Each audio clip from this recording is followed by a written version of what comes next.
पूरी क्लास आज physical strength exam दे रही थी। पास होने के लिए सबने टीचर से स्टिमुलेंट्स खरीद लिए थे।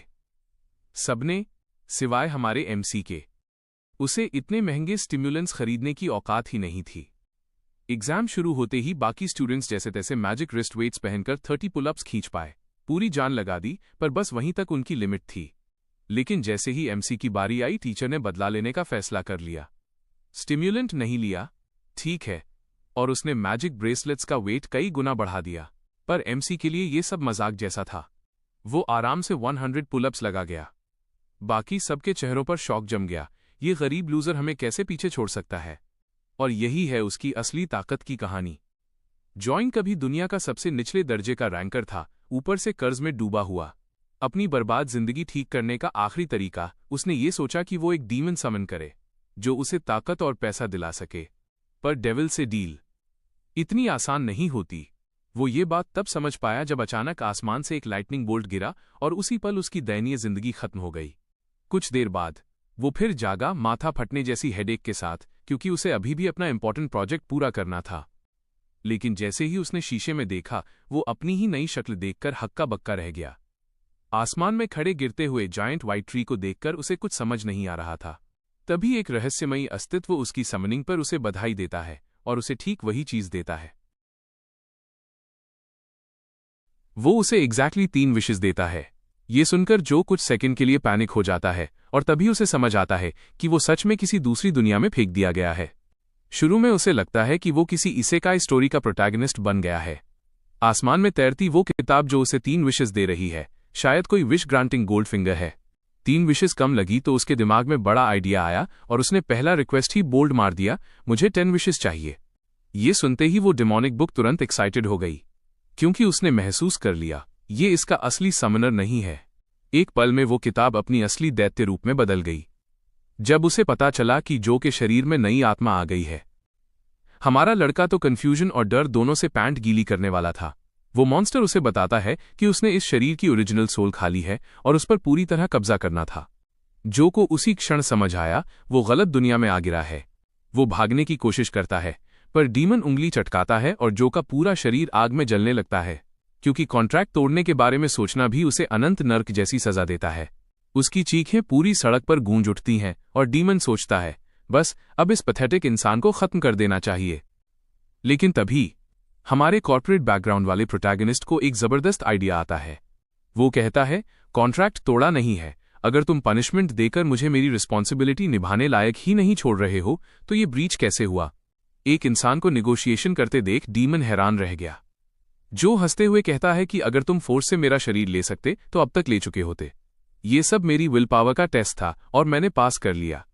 उसकी ये बात सुनकर डीमन पागलों की तरह हंसने लगा और बोला कि वो पहला इंसान है जिसने डेविल से डील करने की कोशिश की है।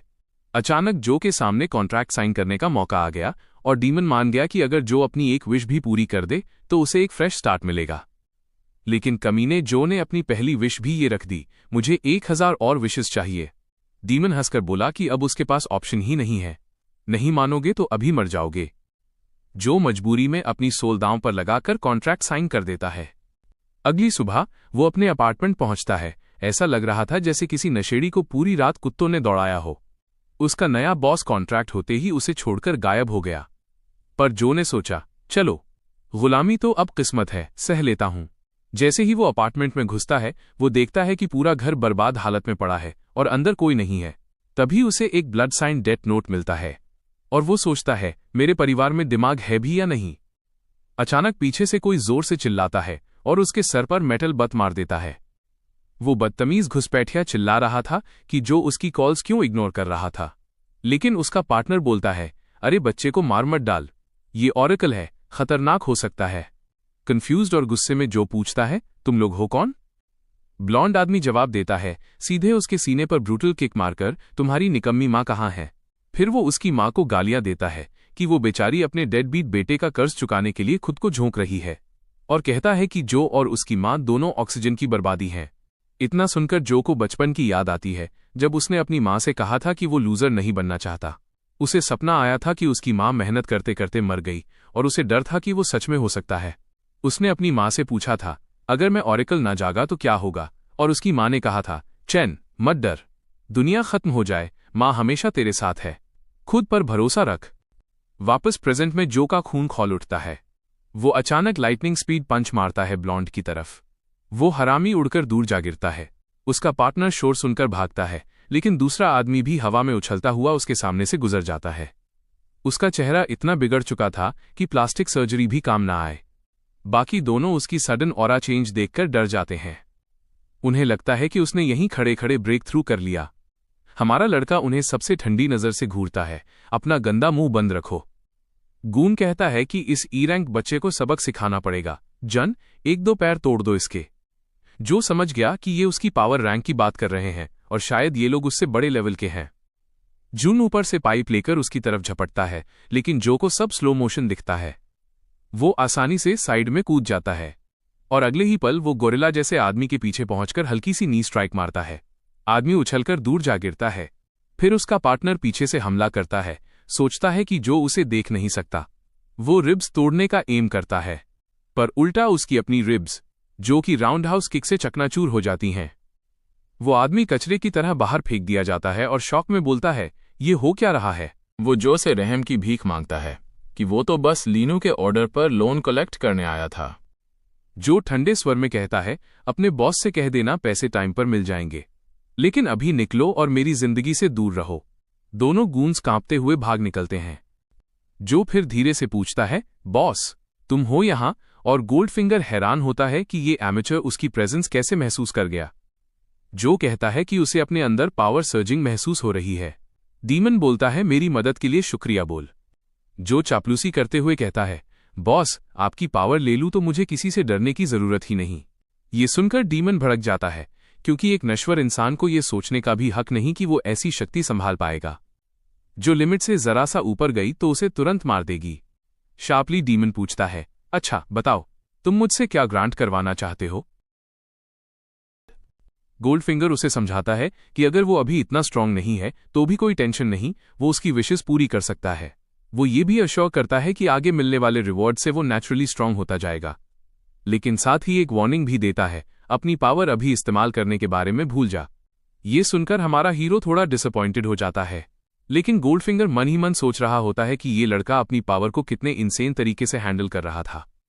उसे शक होने लगता है, क्या जो मेरा वही फेडेड पार्टनर तो नहीं? इसके बाद जो अपने बॉस से पूछता है कि उसकी दूसरी विश क्या है और अब उसे आगे क्या करना चाहिए, लेकिन डीमन बहुत कैजुअल अंदाज में बोलता है, अभी सब भूल जा, फिलहाल जो मन करे वही कर। ये सुनकर जो गहरी सांस लेता है, क्योंकि उसे अभी इस नए वर्ल्ड के बारे में बहुत कुछ सीखना है और ये भी साफ दिख रहा है कि उसका नया बॉडी उतना यूजफुल नहीं होने वाला। वो जो का फोन निकालता है ताकि उसे समझ आए कि असली जो की लाइफ कैसी थी। सबसे पहला शॉक उसे तब लगता है जब वो देखता है कि फैमिली से एक भी मैसेज या कॉल नहीं आया। फिर वो अपनी सिस्टर के टेक्स्ट खोलता है और जो पढ़ता है उससे उसकी दुनिया हिल जाती है। उसकी सिस्टर ने काफी पहले मैसेज भेजा था, जल्दी आओ, मॉम कोमा में चली गई है। हॉस्पिटल पहुंचकर वो जोर से दूर खोलता है। अंदर उसकी सिस्टर बैठी रहती है, फुल टेंशन में उनकी मॉम के बेड के आगे झुककर। जो को इंस्टेंटली महसूस होता है कि माहौल कितना अनकंफर्टेबल है, और ये भी कि पहले वो अपनी सिस्टर को कंप्लीटली इग्नोर करता था। वो उसके पास जाता है और बेड पर पड़ी उस औरत को देखता है जो अब उसकी मॉम है। उसकी हालत जो की यादों में मौजूद इमेज से कई गुना खराब थी। वो सोचता है, क्या ये सब जो की गलती है? गिल्टी एक्सप्रेशन के साथ वो अपनी सिस्टर से माफी मांगता है और पूछता है कि मॉम कैसे हैं, पर उसकी सिस्टर गुस्से में मुस्कुराती है। इस बार क्या एक्सक्यूज दोगे? वो उसे उसके सारे पुरानी स्टूपिड एक्सक्यूजेज याद दिलाती है, ट्रेनिंग, डीमन समनिंग और बाकी बकवास। फिर अचानक वो फट पड़ती है, तुम अपनी माँ को देखने भी नहीं आए। उन्होंने तुम्हारे लोन्स चुकाने के लिए खुद को इतना थका दिया कि कोमा में चली गईं। जो चुप हो जाता है जब वो बताती है कि हॉस्पिटल बिल्स भरते भरते और ऊपर से उसका एंडलेस डेट साफ करते करते उनकी माम ऑलमोस्ट मर ही गई थी। सब कुछ कहकर वो उसे एक कार्ड पकड़ा देती है जिसमें उसके 6 महीने के एक्सपेंसेस हैं। वह कहती है, माम को मैं संभाल लूंगी, तुमसे बस इतना ही लेना देना था। जो कंफ्यूजन में पसीना पसीना हो जाता है, मतलब, और उसकी सिस्टर ठंडे चेहरे से कहती है, तुम हमारे लिए अब मर चुके हो। हॉस्पिटल से बाहर निकलते हुए उसकी डार्क इमोशंस इतनी इंटेंस होती हैं कि गोल्डफिंगर उसे महसूस कर लेता है। वो पूछता है, एक ह्यूमन लड़की की बातें तुम्हें इतना हर्ट क्यों कर रही हैं? डीमन उसे समझाता है, ये तुमने नहीं किया, जो ओरिजिनल जो था वही जिम्मेदार है। लेकिन हमारा हीरो सोचता है कि जो की सिस्टर ने उसको उसके पास्ट की याद दिला दी। वो भी वही मिस्टेक कर चुका था। बॉस हंस पड़ता है, इसको अपने प्लान में देरी मत करने देना। जो पूछता है स्ट्रांग बन गया तो सब ठीक हो जाएगा, और डीमन कंफर्म करता है अगर तुमने प्रूव कर दिया कि तुम में दम है तो तुम्हारी सारी प्रॉब्लम्स खत्म। ये सुनकर जो पूरी तरह ट्रिगर हो जाता है और ठान लेता है कि अब उसकी ट्रेनिंग आग शुरू। उधर एक नाइट क्लब में डेट कलेक्टर का बॉस अपनी सेक्रेटरी को ऑर्डर देता है, जल्दी काम पूरा करो, कस्टमर्स वेट नहीं करेंगे। सेक्रेटरी बताती है, सर, एक स्टूडेंट ने आपकी टीम के 3 बंदों को पीट दिया। बॉस को तुरंत याद आता है कि उसके आदमी डेडलाइन से पहले ही पैसे लेने गए थे और उसकी रेपुटेशन खराब की थी। सेक्रेटरी कहता है कि उन्हें सजा दे देगा, लेकिन ये मैटर सीरियस है क्योंकि स्टूडेंट ने ऐसे लोगों को हराया जो उससे लेवल में काफी ऊपर थे। ये सुनकर बॉस पूरा अलर्ट हो जाता है। वो तुरंत रिपोर्ट उठाता है जिसमें जो का प्रोफाइल लगा होता है। वो सोचता है ये लड़का जितना दिखता है उससे कहीं ज्यादा स्ट्रांग है, क्योंकि कोई स्किल लेवल 2 को लेवल 3 के ऊपर जीत नहीं दिला सकती। आखिर में वो सेक्रेटरी को ऑर्डर देता है, इस लड़के पर नजर रखो। सीन शिफ्ट, सुबह जो जॉगिंग कर रहा है। उसका फ्रेंडली नेबर उसे सप्लीमेंट सस्ते में देने की ऑफर करता है। जो हंसकर बोलता है, अंकल लेटर आऊंगा। बूढ़ा आदमी उसे इतना एनर्जेटिक देखकर सोचता है कहीं गर्लफ्रेंड तो नहीं मिल गई। लेकिन असल में जो अपना बॉडी पूरी तरह अडैप्ट कर रहा है और खुद को जैक्ट बना रहा है। डिस्चार्ज होने के बाद से वो पूरी जानकारी गैदर कर रहा है और उसे पता चला कि जिन लोगों के पास पावर्स होती हैं उन्हें ऑरेकल्स कहा जाता है।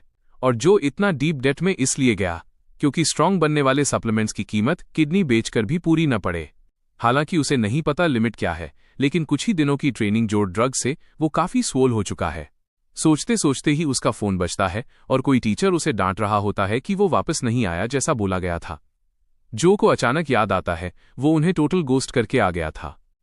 नेक्स्ट डे स्कूल में उसे पता चलता है कि कुल 6 रैंक्स होती हैं ए से ई तक, और रैंक अपग्रेड करने के लिए अपनी रैंक के सबसे हाईएस्ट लेवल तक पहुंचना पड़ता है, जो एक मॉन्स्ट्रस मेहनत है।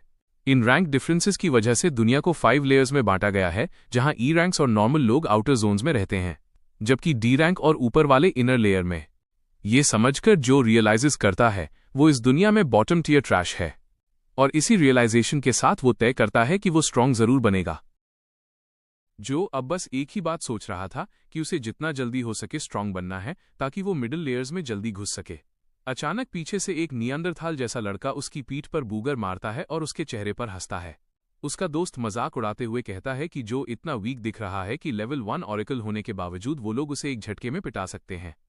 ये सुनकर जो इरिटेटेड हो जाता है कि इस दुनिया में आज भी ऐसे मंकीज जैसे लोग मौजूद हैं। तभी टीचर क्लास के लिए आ जाता है।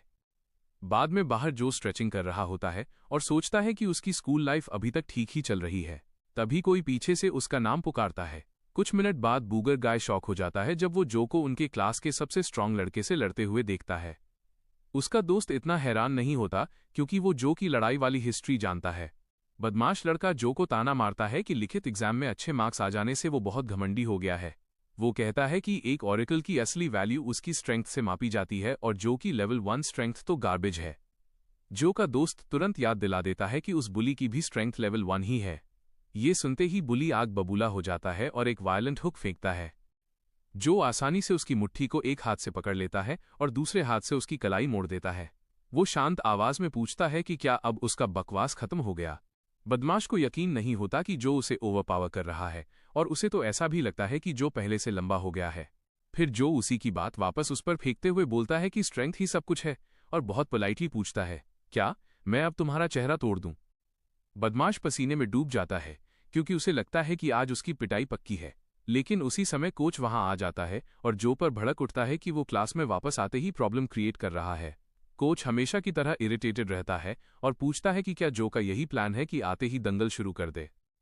जो तुरंत इनोसेंट सा फेस बनाता है और कहता है कि वो लोग बस मजाक में खेल रहे थे। बुली तुरंत हाथ छुड़ाते हुए कहता है कि उसे जाने दो। कोच थोड़ा शांत होकर जो को आखिरी वार्निंग देता है और सबको टेस्टिंग के लिए लाइन में खड़े होने को कहता है। कुछ देर बाद सारे स्टूडेंट पुलअप बार के पास खड़े होते हैं और कोच जिजिया अपनी स्पीच चालू कर देता है। वो आने वाले इंटर स्कूल टूर्नामेंट की हाइप करता है और कहता है कि अगर स्कूल अच्छे रिजल्ट्स लाया तो नाम भी होगा और अपॉर्चुनिटीज भी खुलेंगी। और आखिर में वो अपने मिरेकल सप्लीमेंट्स की मार्केटिंग शुरू कर देता है जैसे कोई सस्ता सेल्समैन हो। टेस्टिंग शुरू होती है और बुली एक बार में 50 पुलअप्स कर देता है। जो ऊबकर कहता है कि ये तो टिकटॉक चैलेंज जैसा लग रहा है, किसी सीरियस टेस्ट जैसा बिल्कुल नहीं। तभी कोई उसकी तरफ आकर पूछता है कि वो ठीक है या नहीं। क्लास रेप कन्फेस करती है कि वो वरीड थी क्योंकि जो ने कई दिनों से उसके मैसेजेस इग्नोर कर दिए थे। फिर वो ऑकवर्ड होकर कवर करने की कोशिश करती है और कहती है कि वो तो बस क्यूरियोसिटी में पूछ रही थी। जो उसे रीअश्योर करता है कि कुछ नहीं हुआ। वो टॉपिक बदलते हुए पूछती है कि वो टीचर के शेडी सप्लीमेंट्स क्यों नहीं खरीदता। जो सीधा बोल देता है कि वो खरीदने लायक पैसा उसके पास नहीं है। वो उसे वार्निंग देने ही वाली थी कि सप्लीमेंट्स नहीं खरीदने का बड़ा नुकसान हो सकता है, लेकिन तभी उसका नाम अनाउंसमेंट में आ जाता है। जो उसे गुड लक बोलकर भेजता है। वो लड़की मुश्किल से 25 पुलअप्स करती है और फेल हो जाती है, लेकिन कोच को याद आता है कि उसने उससे 2 बॉटल्स खरीदी थीं, तो वो मैजिक करते हुए उसका स्कोर 35 लिख देता है। जो को अचानक समझ आता है कि यही रीजन है कि हर स्टूडेंट ने वो ओवरप्राइज जंक खरीदा, वरना एक्सपेल होने का रिस्क था। अब जो की बारी आती है। कोच की आंखें सिकुड़ जाती हैं क्योंकि उसे पता है जो ने एक भी बॉटल नहीं खरीदी। उसके चेहरे पर एक ट्विस्टेड स्माइल आ जाती है। वो तय करता है कि जो को पूरे क्लास के सामने एग्जाम्पल बनाया जाएगा। जो पुलअप बार और रिस्ट गार्ड्स को ऑब्जर्व करता है। पहले ग्लांस में ये नॉर्मल लगते हैं, लेकिन उसे शक होता है कि इसके पीछे कोई ट्रिक जरूर है। जैसे ही वो बार पकड़ता है, उसकी आंखें शॉक में फैल जाती हैं। अचानक उसका शरीर भारी लगने लगता है। वो तुरंत समझ जाता है कि रिस्ट गार्ड्स में लगे क्रिस्टल एक्स्ट्रा वेट ऐड कर रहे हैं। फिर भी जो हार नहीं मानता। उसे पता है कि क्रिस्टल की भी एक लिमिट होगी। वो पूरे जोर से रेप्स करना शुरू कर देता है, जैसे ये सब उसके लिए कुछ भी नहीं है। बाकी स्टूडेंट्स डिसबिलीफ में उसे देखते रह जाते हैं। उन्हें यकीन नहीं होता कि जिसे वो वीक समझते थे वो सबको पीछे छोड़ रहा है। जब जो 100 रेप्स क्रॉस कर देता है तो बाकी स्टूडेंट पागल हो जाते हैं और चिल्लाने लगते हैं कि वो तो सेकेंड टियर की ताकत वाला होगा। जो जैसे ही बार छोड़ता है, एक भीड़ उसके चारों तरफ आ जाती है और उससे नॉन स्टॉप क्वेश्चंस की बौछार होने लगती है। उधर कोच पत्थर की तरह जम जाता है। उसे शक होता है कि जो कहीं सीक्रेटली एनहांसर्स तो नहीं लेता। फिर उसे डर लगने लगता है कि अगर ऐसे स्टूडेंट्स खुद स्ट्रांग होने लगे तो उसकी शेडी सप्लीमेंट्स की दुकान बंद हो जाएगी। तभी उसके चेहरे पर डेविल जैसा स्माइल आता है, क्योंकि वो जो के खिलाफ एक घिनौनी योजना बना लेता है। Scene shift. प्रिंसिपल फोन पर चिल्ला रहा होता है कि उनके सेकेंड ईयर इवेंट्स कैंसिल कर दिए गए। वो आर्ग्यू करता है कि स्कूल तो पहले ही अंडरफंडेड है और थर्ड ईयर स्टूडेंट से ही किसी तरह चल रहा है। फोन के दूसरी तरफ वाला आदमी ब्लंटली बोलता है सिस्टम इलीट ऑरेकल्स की तलाश में है, इसलिए सारा फंड टॉप स्कूल्स को दिया जा रहा है। फोन पटक कर प्रिंसिपल अपना चेहरा पकड़ लेता है। उसे समझ आता है कि उसके पास एक भी इलीट ऑरेकल तैयार करवाने का फंड नहीं है। जो की नजर एक ब्लैक क्रिस्टल पर पड़ी जो ग्लास केस में लॉक्ड था। वो सोचता है कि स्कूल को कैसे बिजनेस में रखा जाए, लेकिन ये सोच अचानक कट जाती है जब कोच जीजिया की आवाज बाहर से आती है। कोच आराम से ऑफिस में आता है और गर्व से उन नामों की लिस्ट रख देता है जिनके बारे में वो दावा करता है कि वो एलीट ऑरेकल्स बनेंगे। प्रिंसिपल पेपर देखता है और तुरंत समझ जाता है कि लिस्टेड हर एक स्टूडेंट बैली फर्स्ट ईयर का है। फिर भी कोच उन्हें प्रोडिजी के रूप में बेच रहा है।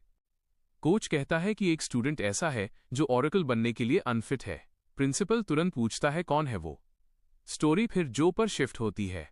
जो प्रिंसिपल के ऑफिस की तरफ जा रहा है और उसके साइड में डीमन भी है। कर्स्ड बुक पूछता है कि इस बार उसने क्या पुल किया, लेकिन जो चुप रहता है। दूर के बाहर खड़े होकर जो याद करता है कि हेडमास्टर की रेपुटेशन कितनी नास्टी है और उम्मीद करता है कि इस मीटिंग से कोई अगली चीज नहीं होगी। जैसे ही वो हैंडल पकड़ता है, सामने अचानक फ्लेम्स बर्स्ट होती हैं। जो पूरी तरह शॉक्ड है। डीमन एक्साइटेड हो जाता है क्योंकि वही ट्रिगर्ड विश अब सामने आ गई है। वो जो को तुरंत ऑब्जेक्ट ढूंढने के लिए कहता है, लेकिन जो कंप्लेन करता है कि टाइमिंग कितनी रिडिकुलस है। उसकी थॉट्स कट होती हैं जब प्रिंसिपल खुद साइलेंस तोड़ता है और कहता है कि टाइम वेस्ट मत करो और अंदर जाओ। जो पोलाइटली पूछता है कि हेडमास्टर ने उसे क्यों बुलाया। प्रिंसिपल उसके स्कूल रिकॉर्ड फ्लिप करता है और पूछता है कि एक स्टूडेंट को ऑरेकल बनने के लिए क्या चाहिए। बिना रिप्लाई का वेट किए प्रिंसिपल खुद जवाब देता है कि सब कुछ मनी पर डिपेंड करता है। फिर वो कहता है कि जो अभी क्विट कर दे क्योंकि अभी उसके पास चांस है। जो का फेस कलर ड्रेन हो जाता है। प्रिंसिपल समझाता है कि ऑरेकल डेवलप करने की कॉस्ट बहुत हाई है। वो इंसिस्ट करता है कि जो सिर्फ एक ब्रोक किड है और लॉन्ग रन में सर्वाइव नहीं कर सकता। वो सोचता है कि वीक स्टूडेंट्स के साथ अभी लॉसेस कट करना बेटर है और ट्यूशन फी वापस करने के लिए भी रेडी है। जो सिचुएशन को प्रोसेस करने में कुछ सेकंड्स लेता है। उधर डीमन की आई वाइड हो जाती है। वो सडनली समझ जाता है कि क्रिस्टल वही ऑब्जेक्ट है और जो को उसे ग्रैब करने को कहता है। जो क्वाइटली कर्स्ड बुक से विस्पर करता है कि खुद ग्रैब करे, लेकिन डीमन इमीडिएटली रिमाइंड करता है कि किसी और को एक्शन लेना होगा। जो पॉज करता है और रियलाइज करता है कि उसे मिड सिटी जोन में एंट्री चाहिए, इसलिए उसे एक्सपेल्ड नहीं होना है, चाहे कुछ भी हो। वो खुद को स्टडी करता है और याद करता है कि इस एकेडमी का कोई भी स्टूडेंट कभी E2 लेवल से ऊपर नहीं गया। इसलिए ये स्टूडेंट्स इतने वैल्यूएबल माने जाते हैं। जो डीमन से पूछता है कि क्या वो मिशन का रिवॉर्ड डिसाइड कर सकता है, तभी डीमन को समझ आता है कि जो क्या प्लान कर रहा है, लेकिन जो उससे पहले बोल देता है कि उसे बोरो पावर स्किल चाहिए। गोल्ड फिंगर एक्सप्लोड हो जाता है और शाउट करता है कि ये चॉइस कितना इनसेन और डेंजरस है, लेकिन जो लॉक्ड इन है वो आर्ग्यू करता है कि अगर उसे एक्सपेल्ड कर दिया गया तो डीमन की विश कभी पूरी नहीं होगी, और डिमांड करता है कि कर्स्ड बुक उस पर ट्रस्ट करे। रिलक्टेंटली गोल्डफिंगर अग्री करता है और कहता है कि अब जो होगा वो उसकी रिस्पॉन्सिबिलिटी नहीं है। एक ग्लोइंग पैनल जो के सामने मटीरियलाइज होता है। वो पूछता है कि बोरो पावर स्किल चाहिए या नहीं। जो इंस्टेंटली एक्सेप्ट कर लेता है। प्रिंसिपल इंटरप्ट करता है और पूछता है फाइनल वर्ड्स। जो फर्मली कहता है कि पहले उसका लेवल असेस करो और तभी डिसीजन लो। प्रिंसिपल होपलेस रिक्वेस्ट पर शेक करता है लेकिन हाथ एक्सटेंड करता है। कॉन्टैक्ट होते ही पता चलता है कि जो की स्ट्रेंथ रिकॉर्ड से ज्यादा है, फिर भी एकेडमी में स्टे करने के लिए पर्याप्त नहीं है। जो आइज बंद करता है और लास्ट चांस समझता है। वो डेस्परेटली जितनी स्टार एनर्जी हो सके अब्सॉर्ब करने की कोशिश करता है। फिर वो प्योर ऑरा इमिट करना शुरू करता है। प्रिंसिपल शॉक में है। इवन डीमन सरप्राइज्ड है क्योंकि उसने एक्सपेक्ट नहीं किया था कि जो की एनर्जी उसके द्वारा दी पावर से ज्यादा होगी। प्रिंसिपल स्टैगर बैक करता है, सोचता है कि जो ने समहाउ ब्रेक थ्रू किया और 4th लेवल तक पहुंच गया है। टीथ ग्राइंड करते हुए वो कंपोजर रीगेन करता है और जो को आने वाले स्कूल टूर्नामेंट में पार्टिसिपेट करने के लिए कहता है। जो ब्लिंक करता है और सोचता है कि हेडमास्टर का टोन इतना सडनली क्यों फ्लिप हुआ। डस्ट सेटल होने पर उसे समझ आता है कि शायद हेडमास्टर उसे ट्रैश से स्कूल में ले जाकर दिखावा करना चाहता है। एजुकेशन डिपार्टमेंट के सामने प्रिंसिपल एडमिट करता है कि स्कूल के फाइनेंसेस ठीक नहीं हैं, इसलिए यूजलेस स्टूडेंट्स को वीड आउट करना चाहता था और फिर जो कॉट होने के लिए सॉरी बोलता है। एज अ रिवॉर्ड जो को फुल स्कॉलरशिप दी जाती है और वीकली 6 बॉटल सप्लीमेंट्स भी।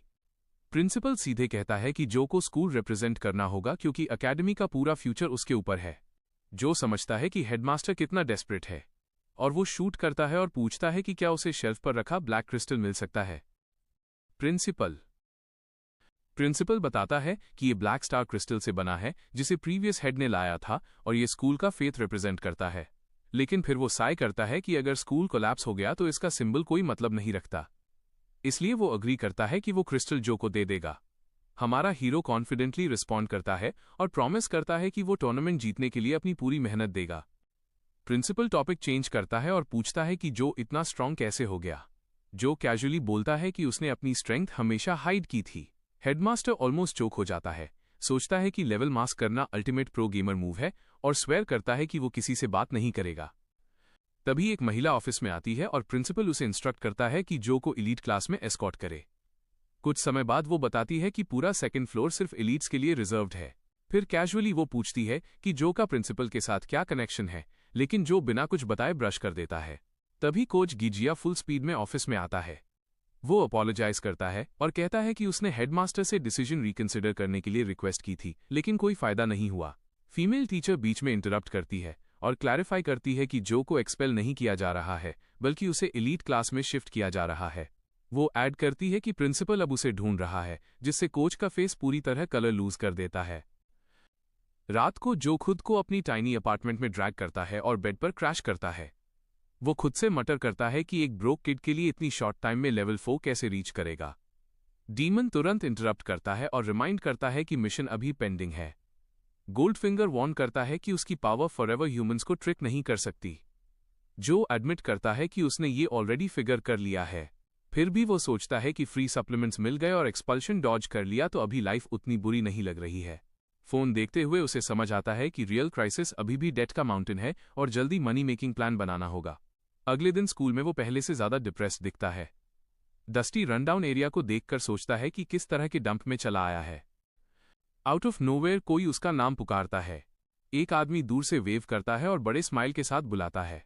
वो कॉन्वर्सेशन शुरू करते हैं और आदमी अपोलोजाइज करता है कि जल्दी नहीं ढूंढ पाया क्योंकि वो हमेशा क्लास ड्यूटीज में बेरीड रहता है। आदमी खुद को टीचर जेन इंट्रोड्यूस करता है और जो तुरंत पूछता है कि क्या वो सच में यहाँ अकेला टीचर है। जेन सिर खुजाता है और एडमिट करता है कि स्कूल ठीक नहीं चल रहा और वो ही एडवांस्ड क्लास को असाइन किया गया है। वो ऐड करता है कि ट्रेनिंग के लिए इनरमोस्ट सेक्शन यूज किया जाता है, इसलिए आउटर हॉल्स डस्ट कलेक्ट कर रहे हैं। डोर पुश ओपन करते हुए टीचर जो को रियश्योर करता है कि फैसिलिटीज स्टिल टॉप नॉच हैं। वो प्रॉमिस करता है कि यहाँ कभी बोर्डम नहीं होगा। हमारा हीरो बस में स्टेयर करता है। इंटीरियर बाहर के कंपैरिजन में बिल्कुल अलग है और वर्ल्ड क्लास जिम जैसा है। टीचर एक्सप्लेन करता है कि स्टूडेंट्स सेल्फ ट्रेनिंग कर रहे हैं और इंट्रोड्यूस कराएगा। जो सोचता है कि जगह 5 स्टार फिटनेस क्लब जैसी लग रही है और स्टूडेंट्स फुल ऑफ एनर्जी हैं। लेकिन कुछ स्टूडेंट्स उसे साइड ग्लांस दे रहे हैं। टीचर सभी को बुलाता है और न्यूकमर जो से इंट्रोड्यूस करता है। जो पोलाइटली बाउ करता है और रिस्पेक्ट के साथ ग्रीट करता है। लेकिन बैक में रेड हेयर्ड गाय इमीडिएटली ट्रबल स्टार्ट करता है।